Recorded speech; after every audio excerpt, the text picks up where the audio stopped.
This year in particular, we haven't had an eruption like this, almost 20 years. We're having a really large number of owls come down to Minnesota than what we typically would find. Owls are no strangers to the Northland. Our most common owls that people are probably most familiar with are like the great horned owl and the barred owl. Certain species are more common in the winter, such as great gray owls and boreal owls.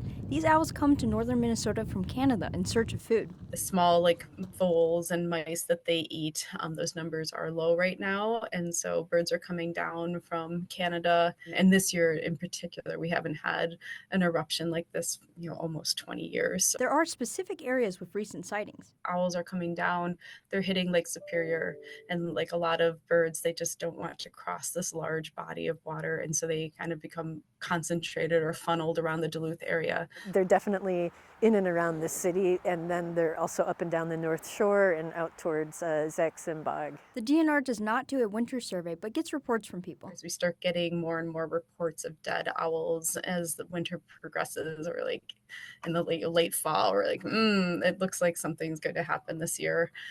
People are finding them dead from starvation, or they're also being killed on roads.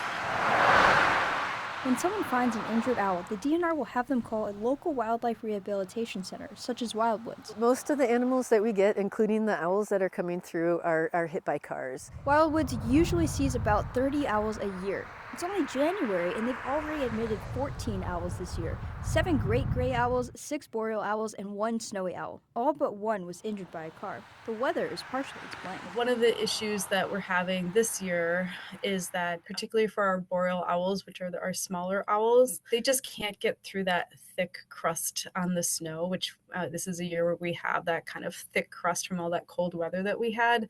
And so they just can't get at prey as easily. Great gray owls, which are much bigger, have an easier time getting through that crust.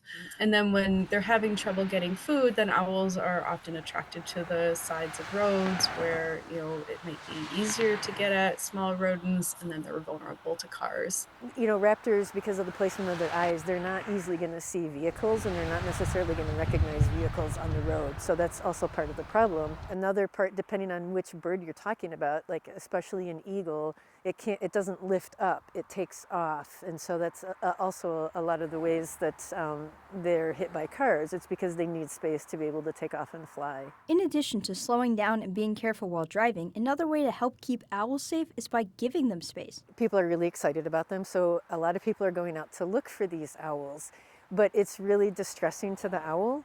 And when the owl has additional stress, it's using calories that it doesn't really have. If you do find an injured bird, the best thing to do is to call a professional. If it's at night and Wildwoods is closed, you can put it in the box or dog kennel in a quiet, safe, and dark space and leave it alone until you can bring it to a wildlife rehabilitation center.